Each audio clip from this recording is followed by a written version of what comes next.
Nestled in the heart of historic downtown Wilkesboro, the 1915 offers a wedding experience like no other. Once a federal courthouse and post office, the 1915 combines rich history with timeless charm. From intimate gatherings to full-day rentals, we provide the perfect backdrop for your most cherished moments. With indoor and outdoor options, bridal and groom suites, every detail is crafted just for you. Make your wedding unforgettable at the 1915, Wilkesboro's historic wedding venue, where your story begins. Closed captions for this episode of Life in Wilkes is brought to you by Deal Insurance Agency in Wilkesboro, an award-winning, experienced, family-owned and operated agency with service and coverage that goes above and beyond expectations. Join us on a captivating journey as we explore the charm, history, and vibrant culture of Wilkes County. Discover the hidden gems, inspiring stories, and remarkable people that make Wilkes a place worth knowing and celebrating. Join us now and experience the unique essence of life in Wilkes. Good morning, Tracy and Kelly Dixon. How are you doing? We're good, thank Fine, you. thanks. That's I appreciate you driving up from Mooresville. That's where you live. But you've got a big piece of your heart and fortune in Wilkes County now, right? Yes, we do. Yeah. Yes, we do. So you're gonna have a business here. It's already here, right? You're gonna be launching in a public way pretty soon, just a few months. I saw on your website the countdown, right? Mm-hmm. So it's 70-some days. When people see this, it's probably going to be tomorrow, and then people are going to be seeing it at the end of the year, and it's already the fanfare will have happened. But just real quickly before we get into your background, let's tell everybody what you're doing in Wilkes County now. So we purchased 285 acres, and we are building what we're calling an outdoor enthusiast destination.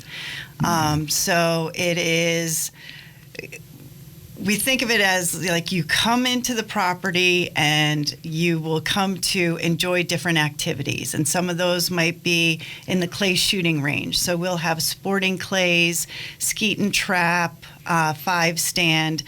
Then you might be an archer. And so we're going to have 2 archery ranges, a field course and a 3D course. And then we're going to have miles of hiking and mountain biking trails. And then the idea behind it all is not to just come and participate in the activities and leave.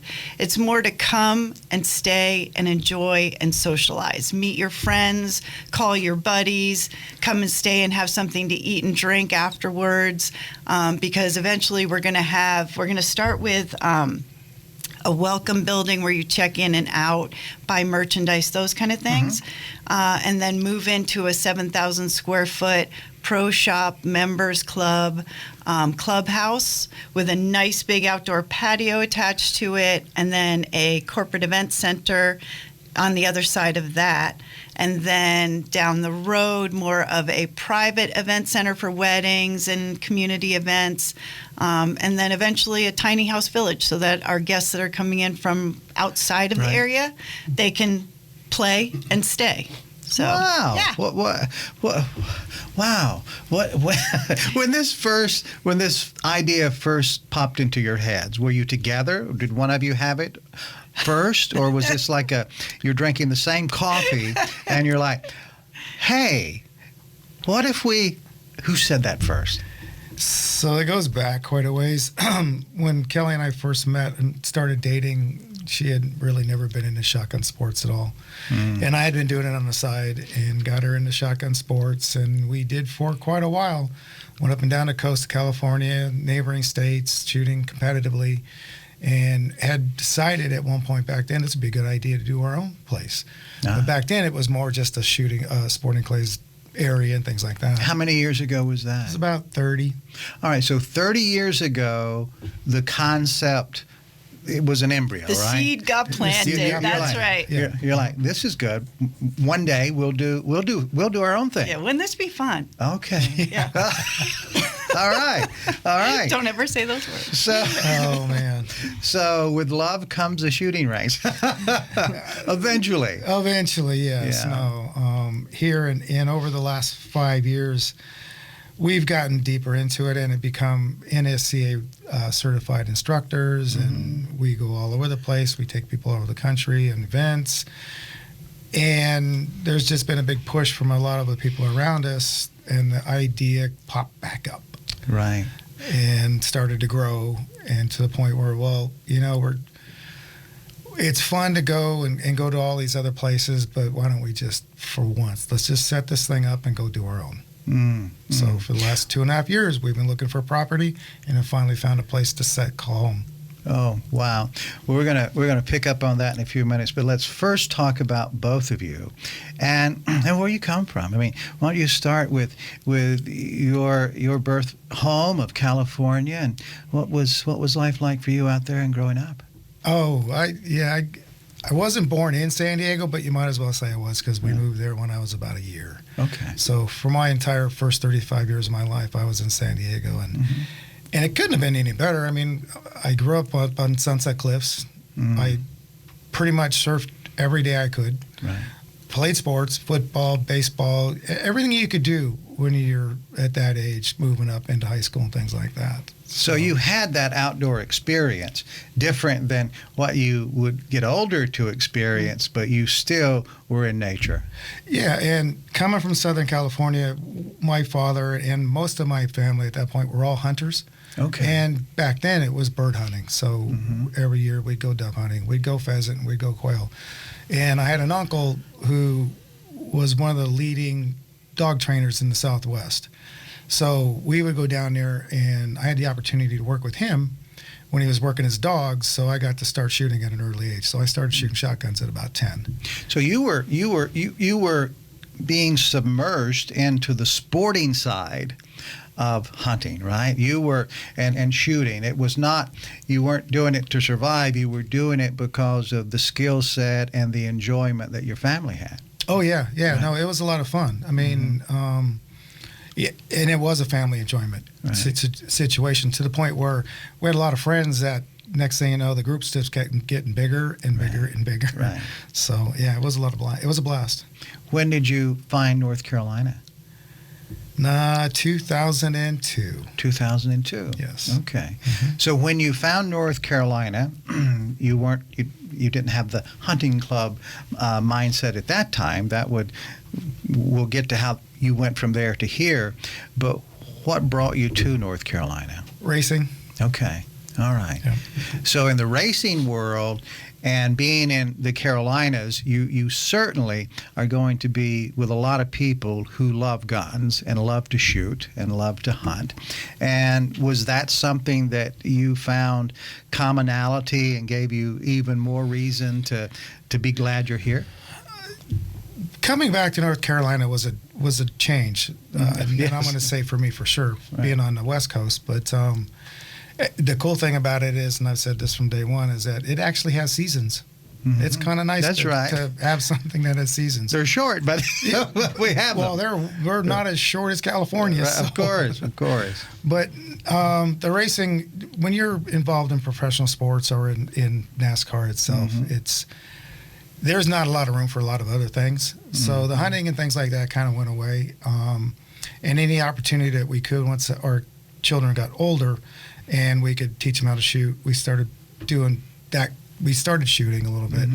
Other outdoor activities, they were all involved in sports. So we've been very, very busy since we've been back here, for sure. So it's not been your retirement home yet. As in North Carolina? Right. Don't know. Yeah. One thing about life we've learned, and I've learned a long time ago, don't ever say that word never. Yeah, there you go. Well, that's good. Well, I mean, clearly you've gone from one side to the other side, but you have made a significant investment in Wilkes County now, 285 acres, and now you're building this amazing thing. What got you started in life? What got me started in life? Yeah. Where were you born? What was your? What were your people like? So I was born in the Hudson Valley of New York. Okay. So about an hour and a half north of New York City, on a farm, and it was beautiful. It was great. It was everything was outdoor. And I lived about 10 miles away from San Donona, which is one of Orvis's oldest, I think it is the oldest Orvis establishment as far as sporting clays and Right. fly fishing and all of that. So that was right around the corner from us, and Wow. yeah, it was beautiful. And it's a great place even today to go back and visit. So when I go to a see lot of family. people don't think about New York that way.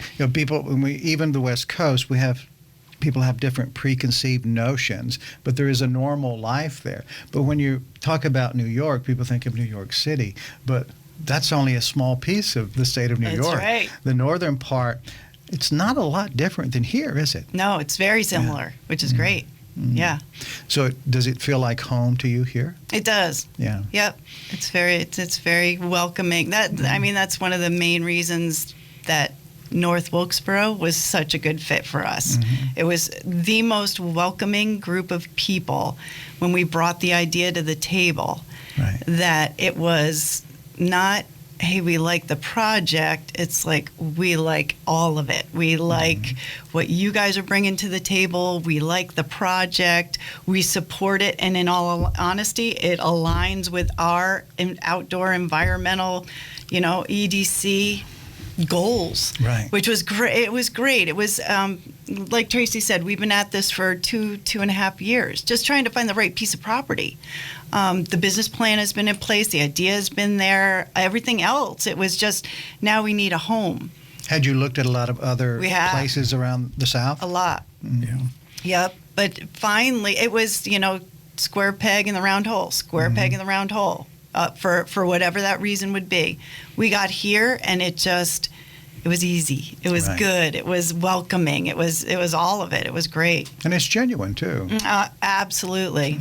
When did that process start for you? So, because I'm sure this will be news to a lot of people, even though there have been news releases talking about you coming, but still yet to get to meet you and hear you talk and share your story, this will be the first time for many people. So what was it that, from that time that you made the decision, you settled on this area, and you found the land? Was there something particular about that land combined with the people that you're like, this is exactly the right place? I mean, can you kind of name a few of those things? Yeah. I can almost tell you the day. It was pretty much a year ago right now.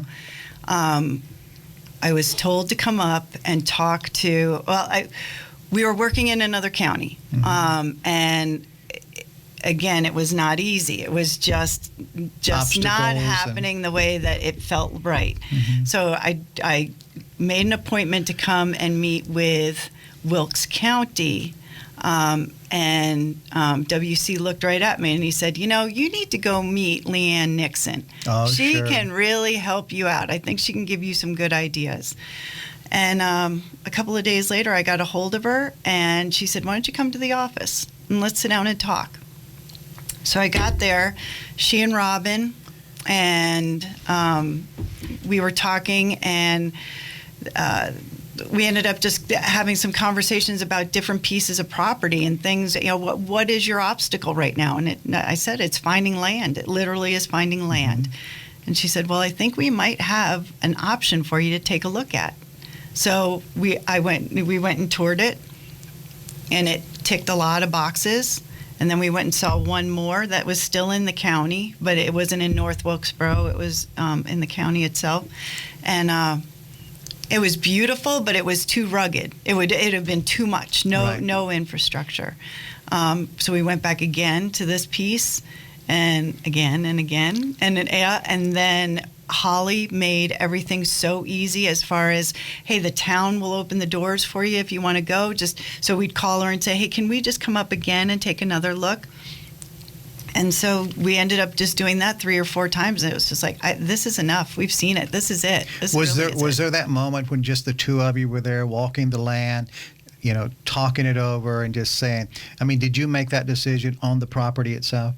Pretty much, because out of all the properties that we've seen, we kind of had let's just say a pros and cons checklist. Right.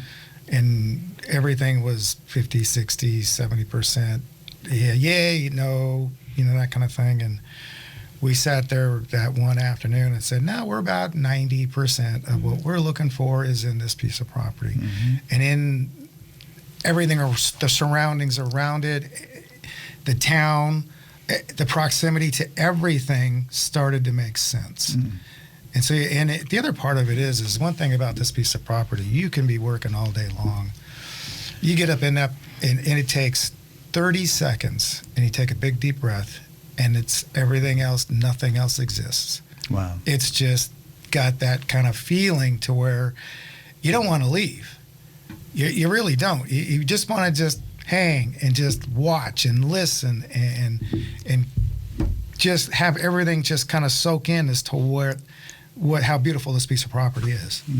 Nature's amazing, isn't it? When you're in the right place, and the business side of things are working in your favor. Like, okay, this is favorable. People like us. We like them, and you're walking on your land, and when the business side, you get to relax on that thought process for a minute, and you're describing what happens just when nature begins to do its magic to you. It's amazing. And everybody we have brought up, you just have to let them sit for a bit. And then sooner or later, somebody will say just about the same thing. It's just peaceful. It just calms you down. Did you know that was going to happen? Was that part of your business plan? Okay, we want to have these sports activities. We want to build this place and that place. But in your thought process, when the two of you were coming up with these ideas, when you weren't here, right? And this magic of nature doing its thing to you, was that part of your thought? We got to find a place that makes us feel a certain way, right? Because it seemed like you were trying to check boxes, but was that emotional box part of it, or did you just find that? No, that there wasn't anything about emotion on that on that checklist. You just feel it when you get up there. It wasn't on the list, but that's what helped you make the decision, right? Yeah, pretty much. Isn't that the darndest thing? So you go to a place, people treat you nice, they're kind to you, and it's genuine. People really do care. It's not a joke. I mean, it's not, oh, well, here they come. Everybody put on their happy face. That's not the way it is. This is just the way people are. Holly's great. The EDC's fantastic because they look for solutions, opportunities, and you experience that. All of it. So it's the whole package. And then the trees really brought it home. Yes, and there are a lot of trees on that property. Well, that's part of it, right? Because of the experience you're going to have. Are you going to have to take down many trees, or? No, we're only going to take down the trees that we need to functionally do what we're going to do from an outdoor standpoint. I do remember when we first went up to the property, was just about this time, so the trees look like they do now. As we went through the year, once all the leaves were on the trees, it's like watching a transformation of a completely different piece of property. Yeah, it's amazing what happens when they put their clothes on. It really is amazing. Well, that's what we've always said too, is the more beautiful we keep it, the better it is. Sure. The better it is for the business, the better it is for keeping the natural part of it for the community, all of that. So we don't want to disturb too much if we don't have to. Maybe the trees you bring down, maybe you could repurpose those and do something with them. And that's exactly what we're doing. Everything that we can repurpose, we're going to repurpose. Is conservation important to you? Yes. Okay. Yeah. Why is that? Is that part of your upbringing and the cultures you came from, or because not everybody understands that? But when you do, right? Well, we've got 2 kids. We've got them in the back of our head, and make sure that what we leave behind for them is sustainable and is a benefit to what the world needs moving forward. So we've looked at solar options as far as the buildings are concerned, and whatever we can, whatever makes sense, we'll put into place. Are they excited about this too? Yeah, they are. Kids. You got to drag it out of them, but no, they are very excited. Yeah, well, I mean, that's part of it. A lot of people will later in life will start building this massive thing for their kids, and if it doesn't have that emotional draw to them. And I know it's funny talking about that because I understand the business side of it. You got to hit these things, but when you get there and it speaks to you, there's a high probability that it'll do that to other people too, right? Because you were just, a man and a woman looking for a place and make sure the business was right, and then the nature thing happened. Yeah, yeah.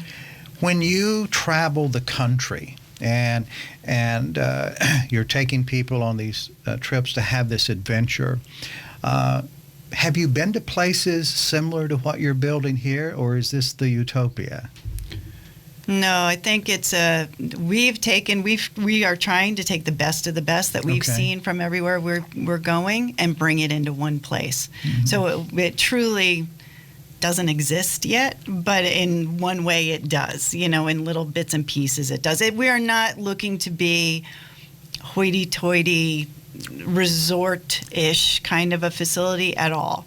We want more of a family atmosphere, I guess. Mm-hmm. When you come to our place, we want to know your name. We want to remember you when you come back year after year, and we want to know your family as it grows. So we don't want you just to be a number and a Do you imagine that? Do you imagine that's going to happen? Because you're going to attract a lot of local people who live here. Mm-hmm. But the idea is maybe some of the folks that you've met over the years in other parts of the country, you let them know, and then they're going to come here rather than you traveling to their places. Is that part of the idea? Exactly. I mean, it's a give and take, no matter how you want to look at it. But we have already a lot of people that we know in other areas. As soon as the doors are open, they're going to be planning trips to come out this way just to take a look at what we're starting to do. And they will come back as we go through the next phases, and we get to the point where we've gotten where we want. We'll figure something else out to make it even better, kind of a thing. Sure. So now what you're looking at, so in a few months, you're open. And when people are coming now, they'll be coming from other parts of the country, could come from Charlotte. So they'll be spending times in hotels here, right? So that's a good part of where things are now as you're growing your business before you have lodging put in place. People will be putting, what's the term, heads in beds, right? There'll be people benefiting the local economy because of that. And even when you do build your community with places to stay, there'll probably be that residual effect because you're just booked up, so they're still going to be staying in hotels. Mm-hmm. True, and we're not looking to put in, a massive hotel or anything like that. This is just cabin-style situations where if you want to stay for a few days, you stay for a few days. Right. If you want to stay and play, it's great. If you want to stay and go someplace else in the county to enjoy everything else, that's perfect too. But you're not going to see a Hilton-type situation. Do you have an idea? Do you have an idea of how many units you may put in? Have you got that on the master plan yet? Well, we have a number, but that one is a good 5 years out. So I would say we'll keep that one in our back pocket just because that is definitely subject to change. Yes, yeah, exactly. Yeah. It's like, how much of your kids' money do you really want to spend? I know it's yours now, but down the road they're going to say, "Hey, Mom and Dad, they gave us this, but they didn't leave us any money to do anything with." Well, obviously we know the business side of things and things will happen, but right now you're going to open the doors with something that's not in the county now and something that's not even in the region now, right? Pretty much. Mm-hmm. They're the closest place that is just strictly, for the most part, a sporting clays facility is probably 30 minutes down the road. Mm-hmm. In Iredell County. Right. Yeah. Okay. Mm-hmm. Let's now talk about your credentials of what both of you have done professionally in this side of the world. So we know that you were in NASCAR and participated in that arena, and we can talk more about that. But let's talk about what you're doing here and your credentials and what makes you being here special from that standpoint. Well, I think, in a lot of cases, these facilities are opened by business people. Mm-hmm. Both Tracy and I are NSCA certified instructors. Tell people what that means. So, National Sporting Clay Association, and to be able to really teach somebody and have the credentials behind teaching them, and have the safety aspect to it as well as the education side, you've got to go through the NSCA in order to get those. I'm a level 1, Tracy's a level 2, soon to be a level 3, and that's as high as you can go. Okay. We teach everybody from somebody who's never held a gun before to people who are at the top of this game just looking to add onto their score. So that's something I think that's very different that we bring to the table is we don't just come at this as let's set this up and run it as a business. We come at it from the instruction side of everything, whereas safety is, for everybody who opens these, safety is number one, but for us it's drilled into us having these certifications. For me, on top of that, I am part of an organization called A Girl and a Gun, a G and a G. It is 3,000 plus women strong, all across the United States. And I teach at their national conference, which is in Grand Junction, Colorado, every year. And I teach probably, I don't know, 150 women over a 3-day period. What do you teach? Sporting clays. Okay. So all clay target shooting. And so at that function, there are usually between 700 and 750 women who come in for that event.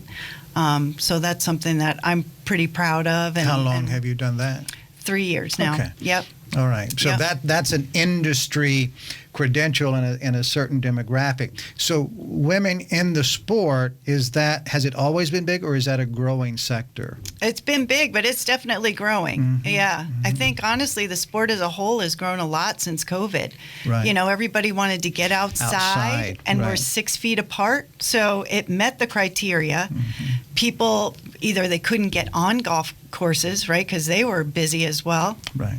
Or they just wanted to try something different. So from COVID on, sporting clays has just really grown like crazy. Women in the outdoor sporting area as sectors has increased dramatically over the years. We see that in fly fishing.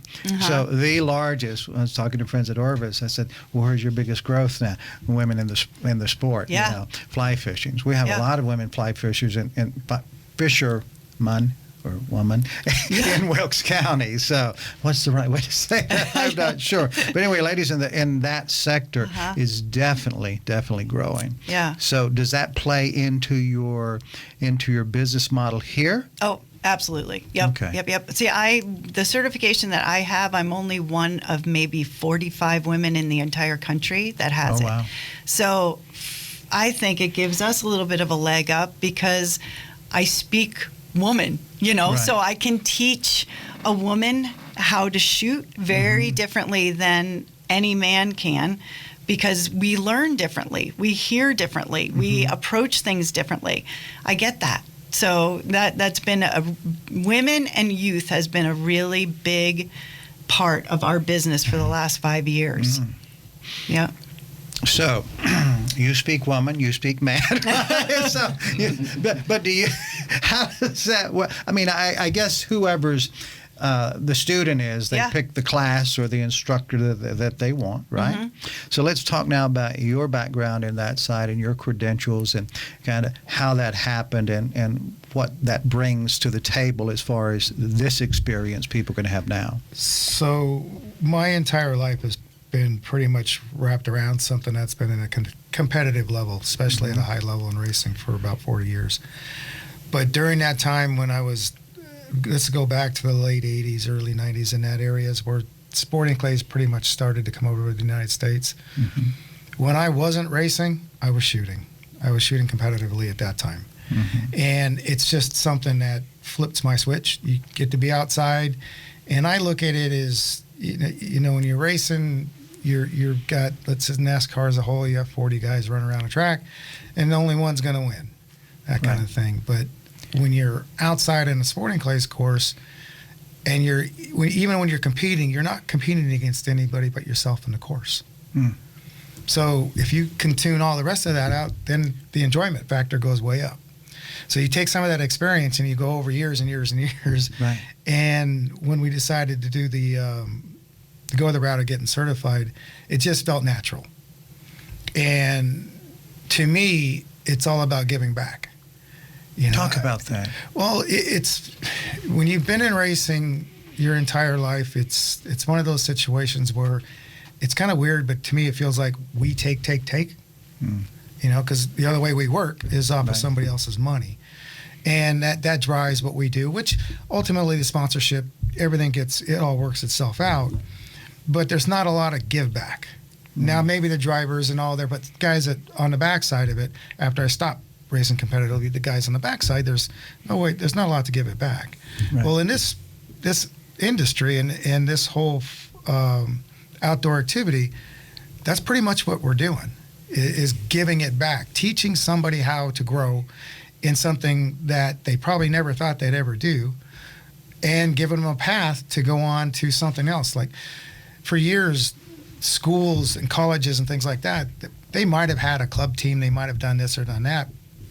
So a lot of these youth, once they came out and got out of high school, they were competitive shooters or just shooters, really didn't have a path to continue.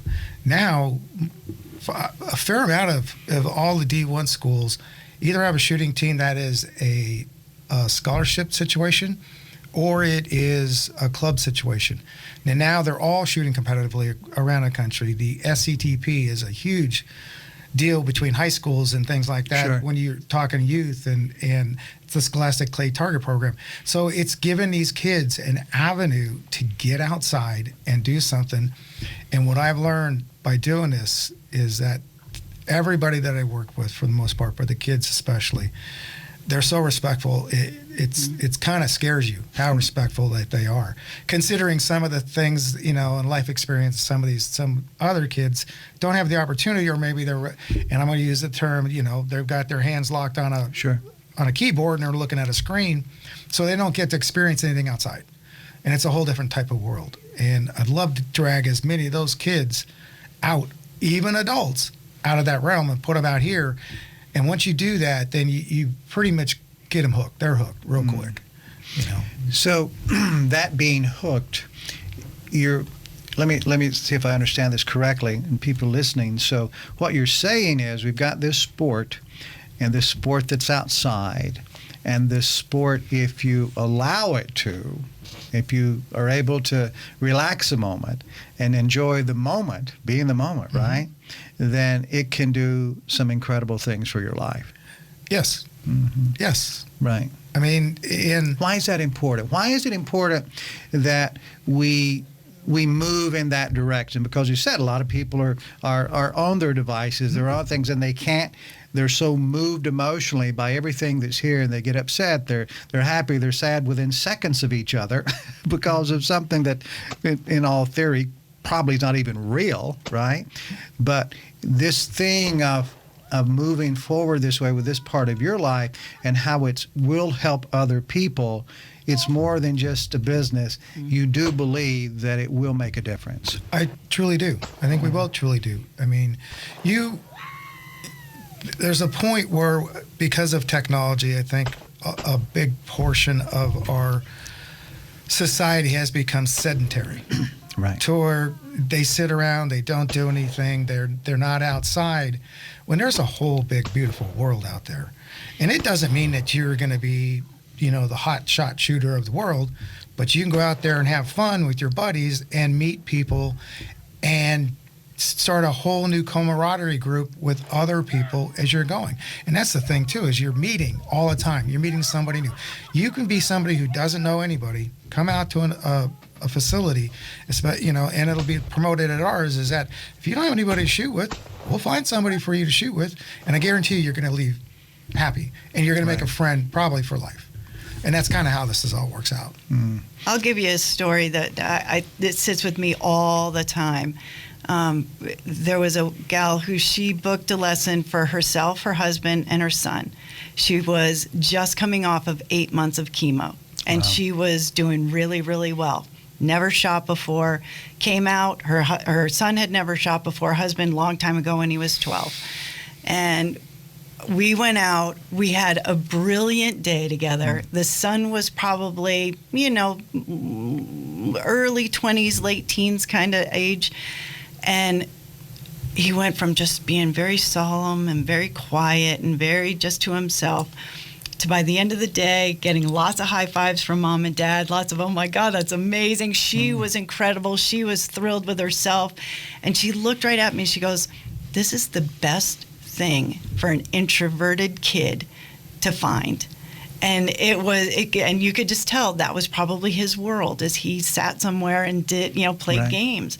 And they were moving up to Pennsylvania, and I hope they carried on, but they stay with me all the time. Yeah, you remember those things. Oh yeah, and we get those all. I can't tell you how many cancer survivors we've had, or I'm going in for cancer surgery next week. I wanted to get this in before I go.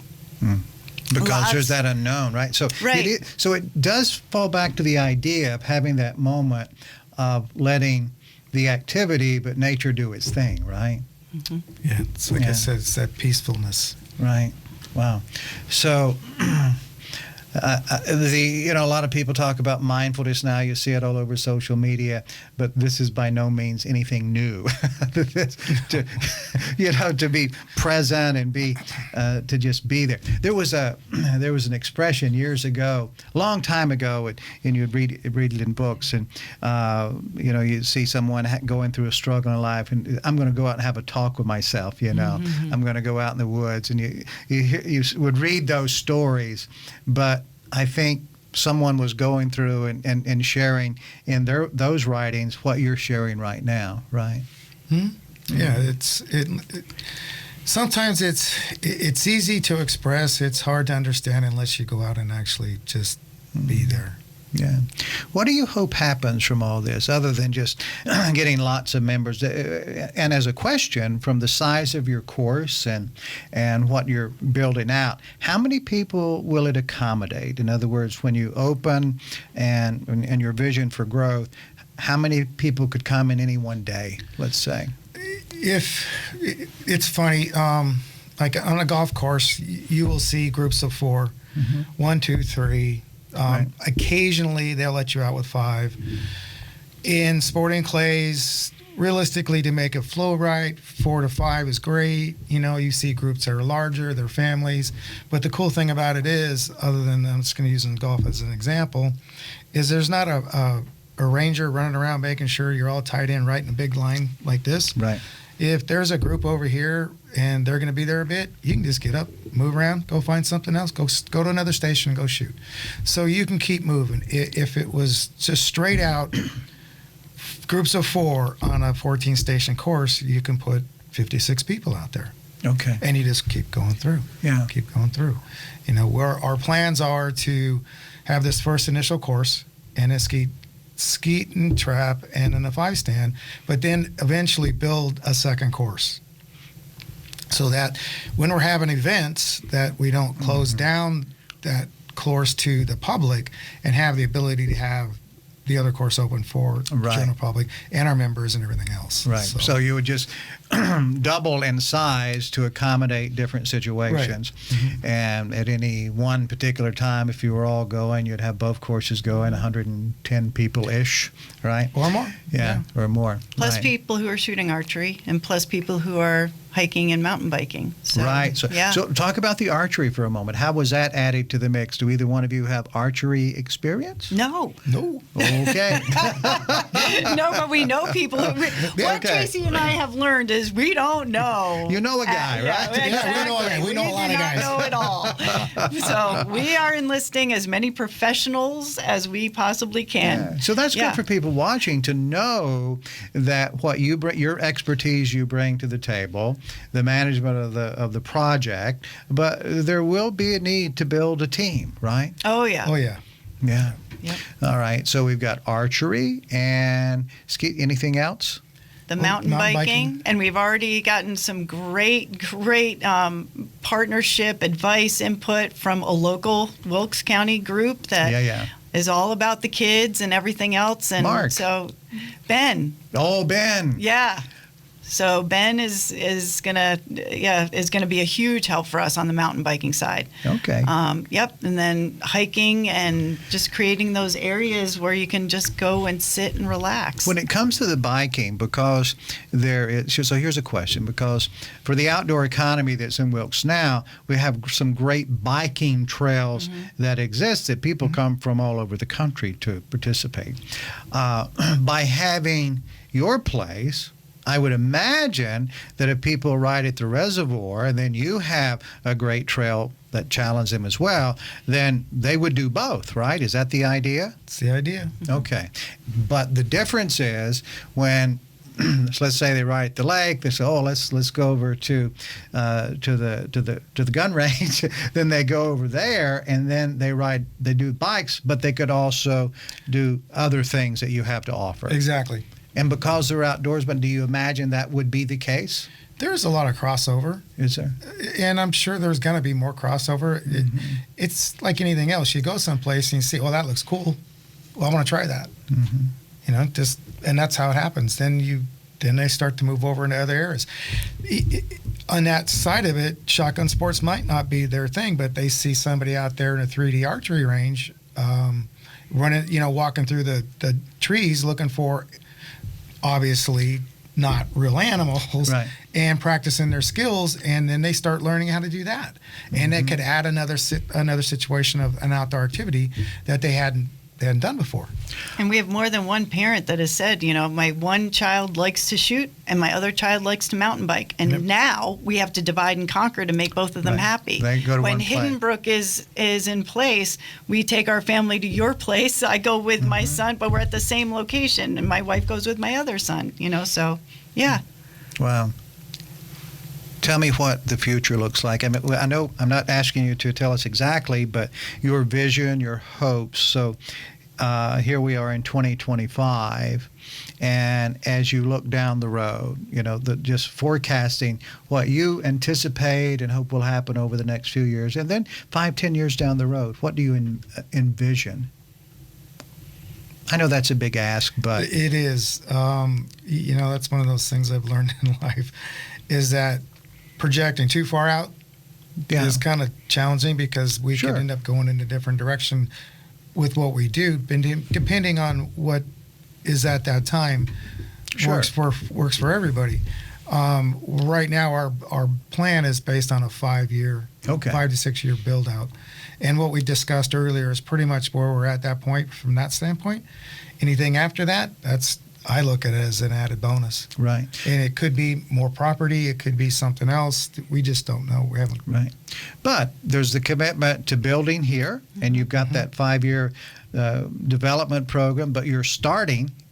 When you open the doors, you will have activities for people to do. Everything won't be built out, but you're going to have something in 2025 that people can come and get involved with and enjoy, and that's going to do two things. Number one, it brings people in. You get to know new people and local people, but then also those people will get to follow along the excitement of the growth. And other thing too, the cool thing about it from a North Wilkes and Wilkes County standpoint is a lot of times when we go to these facilities to teach and everything else, your minimum is an hour. Let's just say an hour and 20 minutes to get there. To get there. Right. So from a local standpoint, especially around here in this county, it's not like that. So they don't have to travel that far to go. They've got one right in their backyard. So it'll be a lot easier for them and the people in the surrounding little counties to get to something like this if they're looking to do this kind of activities. Well, I think we should address one more thing there. I know people watching say, gee, this all sounds great, but can we afford it? And that's a very a reasonable thought for people to have, So how affordable will this experience be for everyone? So you've got 60,000 people in the county. What is the? I'm sure because of safety and all the restraints you have, there's a cost to that in making that happen. So is this something you bring the family out for? Oh, yeah. Yeah. Our pricing structure is very, very similar to everybody else that's out there right now. Okay. That's just offering come, play, leave. And so, we're not trying to outprice ourselves or act, overly elite or anything like that. Right. What we would like to bring to the table is an elevated experience, but accessible for as many people as possible. Okay, so that follows through with the idea of reaching as many people as possible, and then in a way helping as many people as possible. Exactly. This is not going to be a private club. So just so everybody understands, this is just it's deemed semi-private, but that's because of the membership, some of the membership opportunities, things like that. Of course. But it is not private. Our facility will be open to the public the days that we're open, every day that we're open. And then you'll have memberships that you'll have clubhouse and other types of privileges. Right, exactly. And that would be common with lots of things, even golf courses. Okay, all right. Wow, this is so exciting. So anything else that you feel that you want to share? Because we've talked about your backgrounds, we've talked about what's coming here, and we talked about the future, so we're committed to getting her done. That 5-year time period, and it's happening now. And I'll tell you this. So a couple of days ago, I'd stopped by Wilkes County Hardware. Have you been there yet? No. So it's this. Well, when you leave, just go down there. It's on 10th Street at the end, and they're in a building that is really old. It was it sounds strange, but it was the very first chicken processing plant in this area, and they poultry, and then it turned into other things in the hardware stores. So it's been there a long time. So when you go there, the Richard and Angela are the fourth owners of it. So the air conditioner is you open the door, right? And when you walk down, or when you stop down, you'll see there's a wood burning heater in the middle. But it's one of those places that that everybody goes, and tourists who go there just because it's that feel of stepping back in time. But I was in talking with Richard and Angela about something. There was a young guy there, and they said, "What are you working on?" I said, "Oh, well, the people that have 285 acres that are building this sporting arena for shooting, they're going to be there." And this young kid, who was maybe 18, 19 years old, still in high school. And he said, what do you know about that? Then I said, well, I'll know a lot more in a few days, so we'll share that with you. And I said, do you think that's a good idea? He said, I think it's a great idea. I said, do you think a lot of your peers would go? He said, absolutely. This is a really good thing. So I'm guessing you're going to hear a lot of that. I hope so. Yeah. Really do hope so. Yeah. Well, look what it did to your life, That's the thing is you look at things as you grow up, and you can take the wrong path in some areas, take the right path, whatever. What it does is it settles you down and makes you just relax and have fun and understand that you're doing something that, and especially for out here, like we talked about the conservation side of it, right. That means a lot to us. I mean, to be able to be out in nature and have the ability to enjoy something that was God made and is just amazing I don't know how you can't go do it. Yeah. Let me ask you this one more thing. Going back to that young man that we spoke of, do you feel like you're in a position not only of teaching and providing this experience, but do you sometimes feel like you're actually mentors for younger people? Heck, as we get older, we need mentors too, but just helping someone, walk through that experience of life at a younger age, and, seeing the value of shooting, building self, all the things that you talked about earlier. I mean, have you thought about it from that standpoint that, what does a mentor do? You talk with people and they kind of inspire you and, help the rudder in life, Do you feel a little bit of that? You should. I do. I don't think about it that way, right. But I know that when somebody young or my age or, just coming in, when they leave and you get that big grin on their face that right. just doesn't go away, that's just right there. It validates as to what that point about me giving something back. Mm-hmm. It validates that whole thing. And when we get a call back that they want to come back and go do it again, and they want to continue to the point where even if they want to start getting in a competition, it just keeps adding and adding to that, because that's a whole nother second level of just going out and shooting. But the competitive side of it also brings you into a whole nother group of people, and it gets that other side of the camaraderie going on with those kind of guys. Right. And it's the love of the sport that keeps them going. I can't help but to imagine that the Boy Scouts will be paying you a visit. We hope I have so. a call with them tonight at 6 o'clock. We hope so. Literally. Yeah, especially the older guys, they got the Eagle Scouts, and I don't know what age. This is something to ask. What age do you allow admittance? I mean, 10. 10. Okay, so it 10. starts at 10. Yeah. Okay. It's kind of it's 10, and depending on their stature at that point, and Right. and it's what it comes down to is being able to hang on to the gun. Right. And be able to move it so it doesn't become cumbersome and it's too much for them. Right. And it's a So- bit of a mental game with them right now too. At 10, that in schools they're taught something completely Sure. different, and they're seeing things that we didn't see, and they're thinking about it very differently. So mom and dad might want them to start at 10, but they might not be ready at 10. So there's Right. a little combination. And Yeah. you may not be ready to instruct when you've got to, well, I guess if we figure out the math first and those new ways of doing things, Yeah. maybe that would be beneficial. Well, guys, I really appreciate you coming in. This has been great. I mean, we're really glad you're in Wilkes County, and I know people are enjoying getting to know you. And why don't we do this? Well, once the doors open officially, and we get a few months under the belt, why don't we come back in and talk about it then and see how things are going? And I'm guessing that there'll be a few things that are going to evolve from here and there just because of that experience.